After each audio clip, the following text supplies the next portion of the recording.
ayer se llevó a cabo una sesión especial en la Comisión de Trabajo para avanzar en esta reforma y en esta instancia se aprobaron algunas de las indicaciones del proyecto. Queremos justamente actualizar y proyectar un poco cómo sería una eventual votación. Conversamos con la diputada Gael Yeomans y también que está con nosotros. ¿Cómo está, diputada? Bien, muchas gracias. Y también con la diputada Jimena Sandón, que está conectada con Mega Noticias. Diputado Sandón, ¿cómo está? Hola, hola, muy buenos días. Saludos, Gael. Saludos, Daniel. Saludos. Muy bien, ya están hechos todos los saludos, diputada Yeomans. ¿Qué le parece este acuerdo? ¿Está contenta? Y esta es una pregunta que puede ser liviana, pero no lo es tanto, porque en todos los partidos, en todas las bancadas hay voces disidentes. Sí. Bueno, efectivamente, esta no es la reforma que yo soñaba, que yo quería, ni tampoco creo que la de miles de ciudadanos que se manifestaron por no más FP. Pero, sin embargo, necesitamos reforma. Necesitamos aumentar las jubilaciones de las personas. Actualmente tenemos una grave situación respecto a las personas mayores, tanto en materia de depresión, 1.200.000 personas mayores están con depresión. Y estos son datos que tiene la Universidad de Chile en una institución de estudios con la Universidad Católica. El 30% de las personas mayores están también en una situación de desnutrición. O sea, las cifras dan cuenta que necesitamos hacer un cambio ahora y por eso nosotros vamos a votar a favor de todos los beneficios, pero también vamos a votar en conciencia. Tenemos que ser responsables, no queremos tampoco que ocurran sucesos como los vimos, ¿cierto?, con la ley corta de ISAPRES, en donde la votación también dio cuenta que se podrían haber revisado algunos aspectos y que ahora también vamos a poner mayor atención a eso. Diputado Sandón, la misma pregunta, más o menos va por la misma línea, su visión tampoco está completamente satisfecha con el acuerdo. Creo que en general va por el camino correcto. Yo quiero agregar a todas las cifras que ha puesto Gael cuál es la situación que tenemos hoy día. Efectivamente, bajas tasas de reemplazo, cada vez una población que va a ser cada vez más vieja, más pesada para el Estado, tenemos poco ahorro, tenemos una economía que hoy día no crece. Entonces yo creo que esta reforma, si bien no será lo que todo uno quería, pero es parte de aprender a volver a consensuar, va en el camino correcto, porque efectivamente necesitamos ahorrar más para mejorar las pensiones, para que el mercado de capitales se energice, para que recuperemos nuestra economía con todo lo que eso resuelve al final. O sea, una economía que no crece, no hay salarios dignos y tiene una serie de implicancias que terminan en todo lo que ha mencionado Gael, que es como lo físico, la consecuencia que tiene una persona vivir en la pobreza durante la vejez. Entonces, yo creo que efectivamente me gusta lo que está sucediendo. ¿En qué sentido? Que por primera vez oposición y gobierno nos estamos poniendo de acuerdo, estamos cediendo, que fue una política que antiguamente existía, y de alguna forma estamos terminando con esta política del todo y nada, porque estamos pensando de verdad en el bienestar de muchas personas que se van a ver beneficiadas con estos aumentos de pensiones, si bien no van a ser... Sí, muy suculento, pero en el fondo cualquier cosa siempre ayuda. Diputada, solamente una cosa que dijo, estamos cediendo. Perdón, ¿qué cedió en este caso la oposición? Me interesa ese punto. Bueno, nosotros hemos cedido mucho. Acuérdate que para nosotros el tema del préstamo es cosa de ver las propagandas que hay en todos lados. El 6% de las cuentas individuales, 0 préstamo al gobierno, porque existe esta posibilidad, ¿no es cierto? Yo espero que no sea así, que después el día de mañana no se devuelva. Yo creo que ambos sectores hemos ido cediendo y me parece que es muy bueno que sea así. Ahora, esto no está terminado, Daniela. Hay que ver el tema. Es cierto. Hay muchas cosas todavía que pueden cambiar de aquí, o sea, esta entrevista podría quedar en cero, digamos, porque no sabemos cómo termina efectivamente el tema de la industria, los nuevos actores, las barreras de entrada. También el tema de la mujer. Yo creo que Gael con eso está de acuerdo conmigo. Tenemos que seguir dándole vuelta. Así es. El tema que sea un porcentaje, un 13% de años de cotización. Es mucho. Podría ser incluso un poquito menos, no sé. Eso es lo que tenemos todavía, varias cosas que todavía tenemos dudas, sobre todo. Creo que le falta una perspectiva de mirada de género a este proyecto. Ya, aprovechemos entonces de pimponear, más allá del tema de quién cedió más, quién cedió menos, puede haber diferentes miradas al respecto, pero diputada Yeomans, aquí el tema de la mujer también se han hecho, entiendo, algunos mecanismos para tratar de corregir, ¿no?, esa como inequidad, podríamos decir, en términos de las pensiones, que en el caso de las mujeres son más bajas, ¿no? ¿Cómo se soluciona esto? ¿Será suficiente con ese mecanismo? Mira, bueno, hay dos mecanismos que son súper importantes y que están en el Seguro Social, ¿cierto? Uno es este bono de compensación por el cálculo que se hace de expectativas de vida. Yo he conversado esto con personas mayores, he tenido esa posibilidad y claro, me dicen es que me están calculando por más de 100 años de vida. Como 110, ¿no? Por cierto, sí. Entonces, es mucho en el caso de las mujeres y no es lo mismo para los hombres. Entonces, se hace una compensación que al menos va a ser de 10.000 pesos en cada una de las jubilaciones que reciban las mujeres y eso es algo positivo. Y eso está garantizado de manera permanente en el Seguro Social. Y hay otro que tiene que ver con esta garantía que va del 1.5 de la cotización que se va a ir a esta garantía que va a depender de los años cotizados.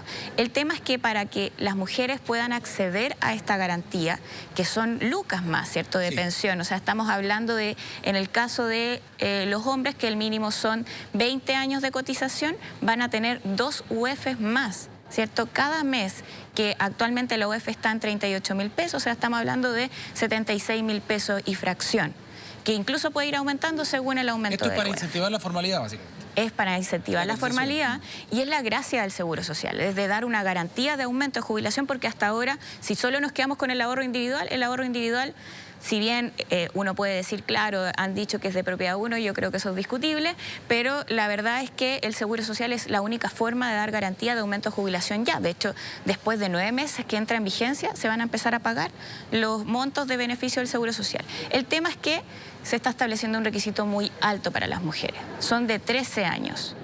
13 años de cotización. De cotización. Y eso es mucho para la mujer porque en general las mujeres tienen laguna, ¿cierto? Que se llama cuando uno no logra cotizar, pero no quiere decir que no haya trabajado en la vida, porque se dedican a las labores de cuidado, de crianza, a veces por eso mismo se deja de trabajar formalmente, se buscan otras opciones y por ello a mí me parece que injusto, lo hemos conversado de hecho con la diputada Osandón, estamos disponibles inclusive a hacer este punto en la Cámara de Diputados, nos parece que algo así es inaceptable. ¿Y a cuánto debería entonces bajar? Podríamos, o sea, mira, las senadoras en el otro lado, ¿cierto?, de la Cámara, presentaron una indicación para dejarlo en 8 años. Yo mirando los datos... ¿Cuál es el promedio en todo caso? ¿Existe ese catastro de las mujeres en general? ¿Cuánto están cotizando en promedio? Mira, en promedio, yo lo que te puedo decir es que respecto a las cifras, es que cuando decimos, en el caso de los hombres, sean 20 años de cotización, estamos incorporando al 67% de los hombres dentro del Seguro Social. En el caso de las mujeres, cuando decimos 13 años, estamos solo incorporando 46% de las mujeres. O sea, ahí hay una diferencia. Si lo redujéramos a 8 años, ahí incorporamos 67%. Por queda más o menos pareado. Queda parejo y me parece que es lo justo. Perfecto. Diputada, diputado Sandón, que quiere entrar, la escuché, dígame. Sí, no, que quería ahí decir que efectivamente yo estoy de acuerdo con lo que está planteando Gael, pero efectivamente es caro. O sea, hay que ver también lo deseable versus la realidad económica y la realidad fiscal. Ahora, podríamos hacer algún sistema de que fuera gradual. En la medida de lo posible que la economía fuera creciendo, podríamos ir ingresando tal vez más mujeres a este beneficio. Conectarlo al Yo estoy... Exactamente, o sea, muchas veces se usa ese mecanismo, porque a veces, claro, uno puede decir muchas cosas que me parecen muy correctas, y yo estoy de acuerdo que tenemos que bajar por lo menos un 10%, ¿no? Lo ideal sería el 8%, pero todo esto tiene un costo financiero que por lo demás estamos esperando de parte de las instituciones correspondientes que nos digan cuánto va a salir esta reforma, porque es importante que sea fiscalmente sostenible en el tiempo también. De todas maneras, diputada Yeomans, vamos a entrar, porque todos estos mecanismos tienen que ver un poco con las pensiones del futuro. Lo importante también es que este proyecto, al menos como está ahora, no sabemos cómo va a salir finalmente, pero el que está ahora, el que pasó por la Comisión de Trabajo del Senado, ayer lo conversábamos con la ministra del Trabajo, aumenta también la PGU, o sea, va a aumentar las lucas, digamos, las pensiones de quienes son hoy pensionados, de manera gradual, van a haber algunos grupos primero, pero esto va a ser para una parte importante de los pensionados hoy, pasamos como de básicamente 200.000 a 250.000. Así es. ¿Cierto? Perfecto, pero ¿cuándo vamos a ver eso? Porque las personas que nos están viendo hasta ahora, probablemente hay mucho adulto mayor, que esto les toca la fibra inmediatamente, dicen ya, ok, entiendo lo que me están contando, lo entiendo más o menos, lo que yo quiero saber es cuándo me va a cambiar esto a mí, en el bolsillo. Mire, la gracia, el Seguro Social empieza a entrar en vigencia 9 meses después de que se publica la ley. 9. 9 meses. Okay. O sea, estamos hablando de menos de un año. Los beneficios del Seguro Social, esta garantía por año cotizado, va a entrar al tiro. Ya. En el caso de la PGU, está escalonada, dependiendo de los tramos de edad. Entonces, si una persona es mayor de 82 años, ingresan 6 meses después de entrar en vigencia a pagarles 250.000 pesos de la PGU. En el caso de una persona mayor de 75 años, en ese tramo entre 75 y 82 años, va a ser un año después de entrar en vigencia. Y en el caso de las personas, del resto de las personas mayores de 65, entre 65 y 75 años, entraría después de 2 años de entrada en vigencia de la ley.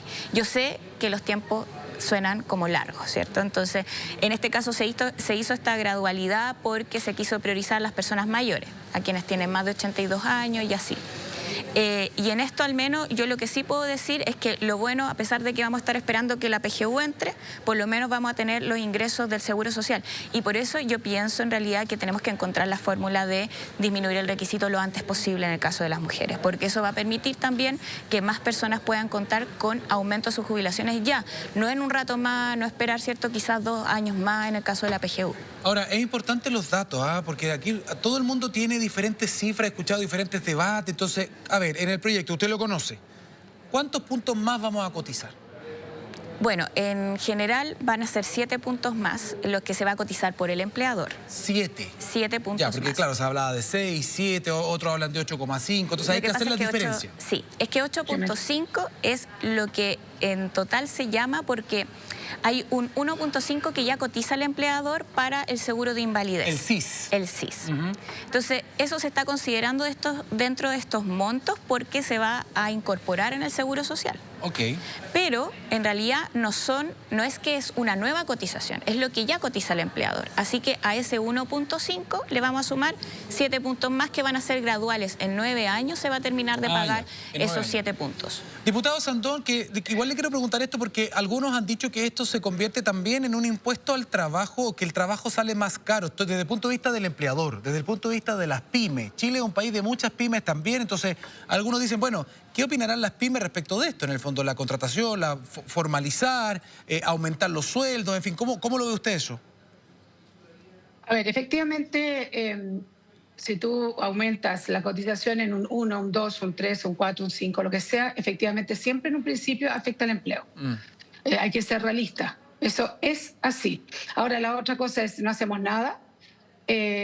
No tratamos de mejorar nuestra economía para que justamente esos sueldos que se pueden ver afectados, la contratación de empleo en una economía más vigorosa, que tú sabes qué es lo que sucede cuando el mercado capital empieza a funcionar, va a generar más empleo, va a subir salario. O sea, en el fondo es cosa de esperar un tiempo.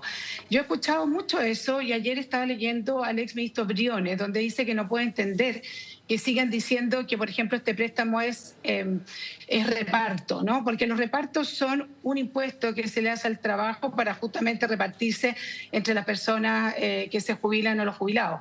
Pero los impuestos tú nunca los ves de vuelta. En cambio, aquí sí.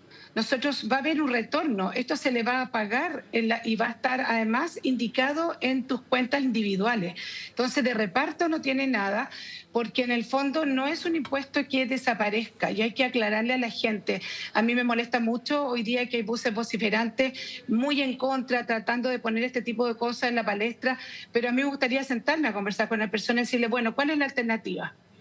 ¿Dejamos este sistema como está, con las pensiones actuales, con el descontento que existe, o hacemos un esfuerzo como país y volvemos a tener una política de los acuerdos, dejar de lado el todo o nada, que yo espero que en este minuto el oficialismo lo entienda, en el caso que el día de mañana nosotros seamos gobierno, porque es importante avanzar en todas las reformas que vayan en pro de las personas. Ya, entonces aquí no hay un elemento de reparto, porque todavía hasta el día de hoy, después de conocer todas las indicaciones, todo el proyecto, hay personas que inmediatamente salieron a decir, no, hay reparto, hay una cuota de reparto. Aquí nos está haciendo una explicación la diputada Sandón que es interesante. Diputada Yeomans, quería entrar. Sí, a ver, lo que quiero plantear es que hay una argumentación para denostar la solidaridad en el sistema que me parece nefasta. O sea, es la única manera que tenemos para mejorar las jubilaciones hoy por hoy.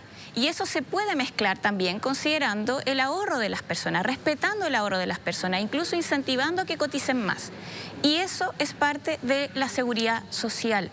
La seguridad social no puede ser un concepto que denostemos continuamente porque después no encontramos soluciones para poder mejorar las jubilaciones. La solución que acá se plantea es seguridad social. Implementa la seguridad social dentro de nuestro sistema en el pilar contributivo, que son las cotizaciones. Eso es algo positivo. No tratemos de no defender la seguridad social porque son los mecanismos que tienen la mayoría de los países del mundo para dar con esta solución. Son sistemas mixtos en donde mezclamos ahorro individual, pero también seguridad social. Yo creo que, o si no, se genera esta trampa, que al final, claro, hay que tratar de responderle al otro mundo que plantea los republicanos, ¿cierto? Aquellos partidos políticos dentro del Congreso que en realidad no buscan que la jubilación aumente, sino que más bien han buscado durante todo este tiempo defender una modalidad de negocio que nos tiene atrapados en esta discusión. Entonces, yo en eso no tendría miedo. Yo diría, sí, tenemos ahorro individual y también tenemos seguridad social, y eso es positivo para las pensiones. Diputada, perdóneme que al tiro voy con usted, diputado Sandón, pero diputada Yemas, hay algo en general dentro de estos debates en el mundo político que a mí me llama la atención y esto lo digo a modo personal. Cuando uno puede tener opiniones distintas, puede tener miradas distintas de cómo hacer las cosas, pero no creo, yo asumo, ¿no? Quizás soy ingenuo, que no creo que haya nadie en el arco político que de verdad no quiera que suban las pensiones, porque usted me dice, no, es que los republicanos no quieren que aumenten las pensiones. ¿De verdad usted cree, usted de corazón piensa eso, que ellos no quieren que los adultos mayores que hoy día viven muy mal aumenten las pensiones? ¿No será que son personas que tienen una visión de un camino distinto para lograr esto y que creen que este no es el camino? Porque asumir eso es como asumir maldad, pues, diputado, ¿no? No, mira, lo que pasa es que la propuesta que ponen sobre la mesa es solamente capitalización individual. Y eso, claro, tendríamos que esperar 20, 40 años más para que, si es que eventualmente suban las jubilaciones. Esas son alternativas a futuro, alternativas que dio José Piñera y que de hecho nos tienen en esta situación hoy día, ¿cierto?, discutiendo sobre una reforma de pensiones. Por eso creo que la solución de consenso, de mezclar sistemas, es la mejor forma. Ahora, importante llegar a acuerdos, sí, porque hay que también ser honestos. O sea, el pilar solidario lo desarrolló la presidenta Bachelet. El aumento más grande de las pensiones en Chile lo dio un gobierno de derecha, que fue el gobierno de Sebastián Piñera, con la PGU, que fueron 200.000 pesos. Ahora se aumenta un poco más. Entonces aquí cada sector está buscando, me imagino, con su manera de ver la vida, la realidad, mejorar esto. Dicho eso, diputado Sandón, le doy el paso al tiro, pero quiero hacerme cargo porque este es un tema que genera muchas reacciones en redes sociales. Hasta ahora vamos a leer y me voy a separar un segundo. Dice, buenos días. Favor, pregúntenle a los diputados, en este caso a las diputadas, cómo evitarán que los empleadores transfieran el porcentaje al precio de sus productos y servicios para compensar este aumento y con ello se diluya la reforma, quedando con un poder adquisitivo igual o peor que antes de la reforma. O sea, que transfieran en el fondo ese costo que es más caro básicamente contratar, que se transfiera a productos y servicios y que el poder adquisitivo de la gente caiga. Diputado Sandón, voy con usted primero, después voy con usted, diputada Yemas. Sí, Daniel, mira, primero quiero contestarte a un poco lo que dice Gael y lo que tú le mencionas. Yo creo que aquí en el mundo político tenemos que ponernos de acuerdo porque si bien hay personas que se oponen a se oponen por distintas formas. Uno porque quieren toda la capitalización individual y otro porque quieren destruir a la AFP. Pero lo importante es que seamos la mayoría la que sepamos llegar a consenso y logremos sortear a estos mundos que son de derecha y de izquierda, que se oponen por distintas razones a esto. Ahora, lo que tú preguntas hace relación con lo que yo te dije en algún principio, o sea, esto de todas maneras tiene, y todo se termina traduciendo en costos y se termina pasando al producto, pongámoslo en simple, ¿no? Y también en la baja de salarios probablemente o el no aumento de salario como debería ser en los trabajadores. Pero son los costos que se tienen que pasar por algún tiempo para poder reactivar nuestra economía. Entonces, es importante que las personas empiecen a entender que hoy día estamos en una economía que no crece, que es importante que las personas empiecen a ahorrar más para que el mercado de capitales vuelva a funcionar. Eso le da una energía a nuestra economía y cuando hay energía en nuestra economía se solucionan los problemas que esa persona está planteando en su Twitter. Es un costo momentáneo, que es real, que no se puede negar, pero que en el fondo, al final, va a tener mejores. Es la única forma que esto se puede solucionar. Diputada Yeomans, ¿qué le decimos a las pymes? Porque están escribiendo harto pymes y dicen, claro, nosotros tenemos que pagar esto al final.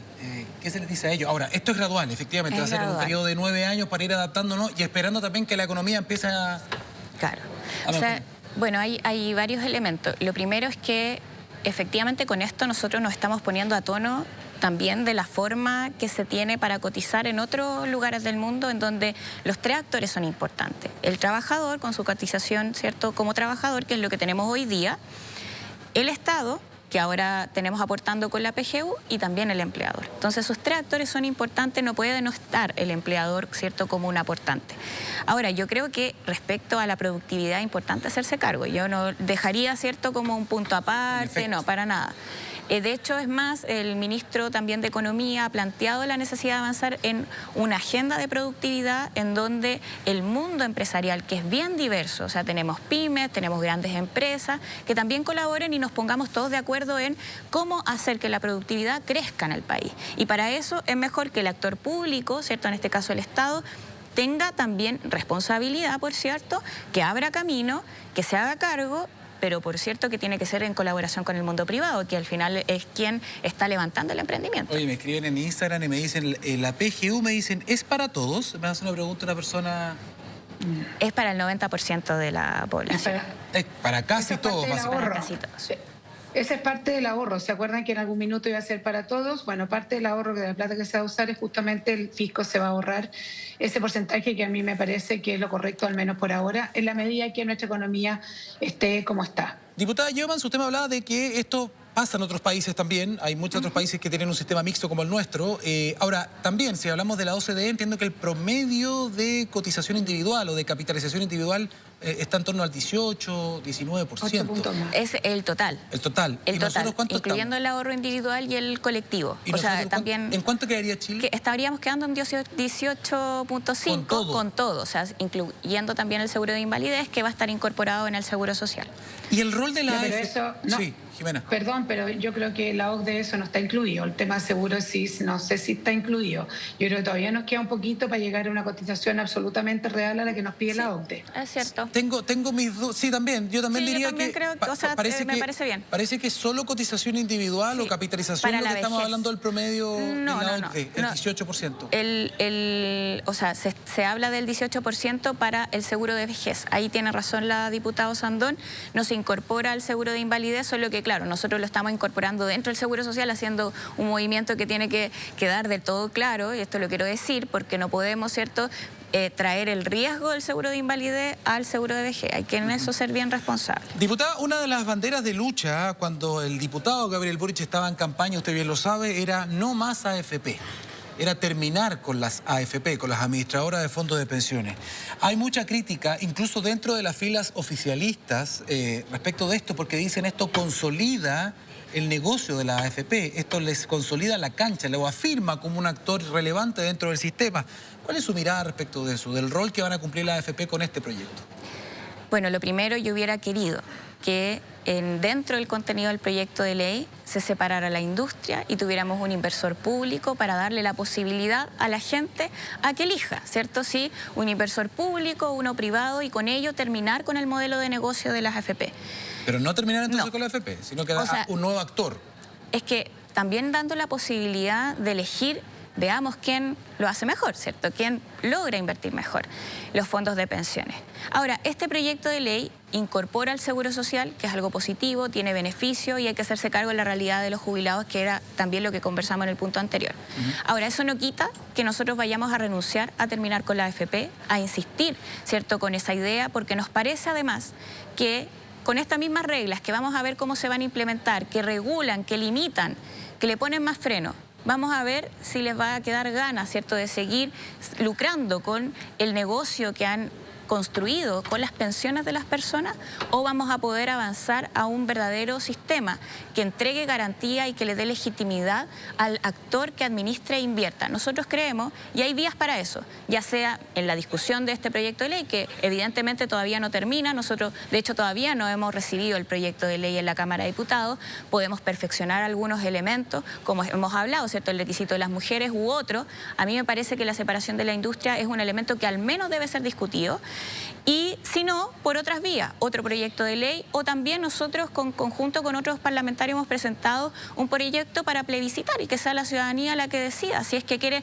mantener que sean las AFP las administradoras o también dar una discusión para que la amplíe. Diputada, voy inmediatamente con usted, diputada Sandón, pero antes esto me interesa mucho porque, como le decía, fueron las promesas de campaña, hay mucha gente que votó por este gobierno en base a esa promesa también, le interesaba mucho, ¿no? ¿Qué le dice usted al electorado? Ayer se lo preguntamos también a la ministra Jara esto, y dijo con dientes apretados, bueno, no era el mejor acuerdo de lo que nosotros queríamos, pero bueno, se avanza.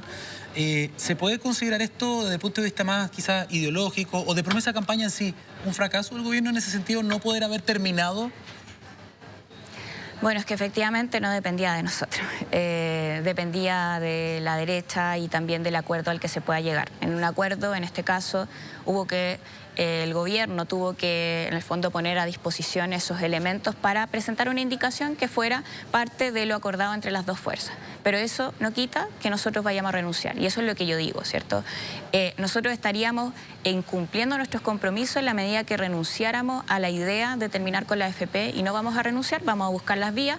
Quizá, bueno, vamos a tener que discutirlo en lo que resta del trámite legislativo, otra vía, otro proyecto de ley o el plebiscito. Creo que las opciones hay que ponerlas sobre la mesa, hay que hacerse cargo y nuestra fuerza también debe impulsarlo. ¿Cuál es su mirada al respecto, diputado Sandón, respecto de la AFP, respecto de cómo continúa lo que se propone, digamos, como mecanismo, más competencia, en fin, y del rol que han cumplido las administradoras también durante los últimos años? Bueno, yo creo que después de los retiros la gente entendió que su plata estaba. Entonces, de alguna forma cambió el prestigio de la AFP, porque es muy complejo y es lo que se está discutiendo en este minuto justamente, es quiénes van a ser los posibles actores. Aquí estamos hablando que son instituciones que invierten la plata de las futuras jubilaciones, ¿no? Entonces no puede ser cualquier institución, tiene que ser una institución que tenga mucho capital, que tenga expertise, que tenga conocimiento, etcétera. Cuando nosotros hablamos de este tema de terminar con la AFP, que era la promesa de campaña, a mí me parece que la promesa de campaña no tiene que estar escrita en piedra, no porque uno haya hecho una promesa de campaña va a morir hasta el final con eso, porque me parece que para la ciudadanía. Diputado Sandón, justo se pegó. Sí. Parece que hubiese sido como un boicot esto. Justo cuando iba a dar la opinión. Sí. A ver, ¿lo puede repetir? No, ¿pero en qué parte quedamos? Justo cuando de la ciudadanía. Y se quedó. No, que en el fondo, insisto, los proyectos, o sea, las propuestas de gobierno no están escritas en piedra. Y yo creo que parte de lo que ha sufrido este gobierno es justamente conquistar otra cosa y se ha ido dando cuenta de las cosas que son razonables y cuáles no son razonables. Quien maneje esta industria es tremendamente importante porque son la plata de todos los jubilados, es el futuro de la mayoría de todos los chilenos al final. Entonces yo creo que esta cosa que vamos a insistir, me parece que es súper peligroso empezar con los plebiscitos, porque podemos empezar con plebiscitos, oye, ¿le gusta el gobierno o no le gusta el gobierno? ¿Quieren terminar con la lista de espera no quieren terminar con la lista de espera? Yo creo que aquí es un tema tan técnico que es muy complejo empezar a someterlo a más, que yo creo que se pueden pisar la huasca. Pueden tener una sorpresa con que la ciudadanía les diga de vuelta. Ahora, nosotros trabajamos en la comisión de diputados, la comisión de trabajo, el tema de esta industria que era como del Estado, ¿no? Pero era tremendamente injusta porque competir contra el Estado no es fácil. O sea, cuando venía esta licitación de stock, ¿quién de todas maneras iba a tener las garantías de tener la comisión más baja? La que fuera el Estado, porque además tiene la espalda del Estado, tiene el presupuesto del Estado.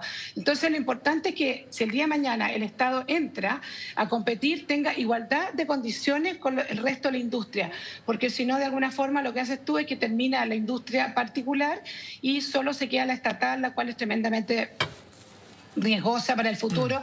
Es cosa de lo que pasaba en Argentina y en otros países cuando hacen un manotazo y te quedan con la plata de todas las pensiones de los ciudadanos. Pero no se trata de eso. Que también, bueno... Es que puede pasar. O sea, se están deslizando ideas potenciales en el futuro, son escenarios, ¿no? La diputada Yeoman se ríe.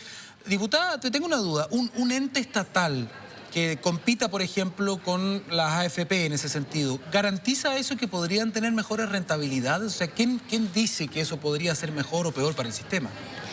Mira, lo mejor es tener la opción, ¿cierto? Si uno no quiere poner sus pensiones, ¿cierto?, a merced de una institución pública, bueno, podrá tener la opción de los privados que actualmente existe. El tema es que ahora la ciudadanía no puede elegir, ¿cierto? Tiene que ser sí o sí una de las opciones privadas.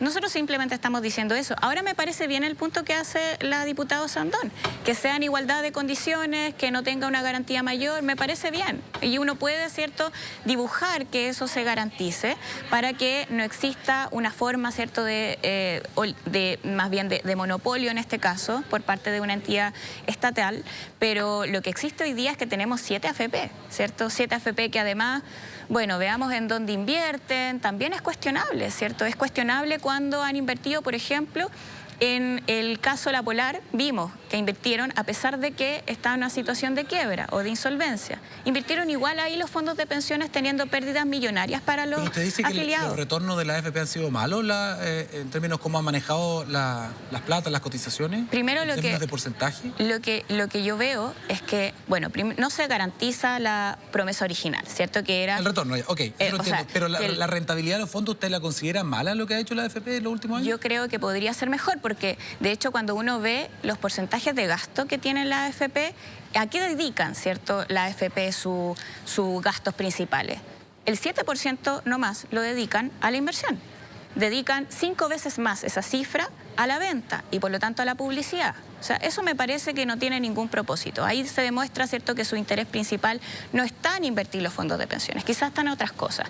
Y por lo mismo creo que es importante, además de tener reglas que también restrinjan esa posibilidad. De hecho, uno de los temas de este proyecto de ley que sí me parece positivo es que se regulan las comisiones. Van a ordenar la cancha, diputada, dentro del oficialismo, ¿no? Porque, insisto, hay varias voces disidentes que han hecho público su malestar con este proyecto, incluso algunas voces, no sé, de tiendas como del PPD, en fin. Sí, del PPD, del PS. A ver, esto es una discusión... O sea, ustedes están más, siento que Frente Amplio está más ordenado, a pesar de que uno sabe, por historia, igual, que no están contentos. Sí, lo saben. Están ordenados. Están disciplinados para esta votación y siento yo que en lo que es la exconcertación hoy día hay algunas voces disidentes súper críticas y que en el fondo podrían hacer peligrar este acuerdo, ¿no? Nosotros vamos a conversar con todos los parlamentarios del oficialismo, porque sabemos que además nuestra votación es importante en esta pasada. Primero porque hay beneficios, y los beneficios yo entendería que debemos aprobarlos, ¿cierto? Y para hacer avanzar el proyecto de ley. Yo entiendo que hay algunas salvedades, hay algunas miradas más críticas respecto a determinados puntos, pero no creo y no he escuchado a nadie que sea sobre el todo del proyecto de ley.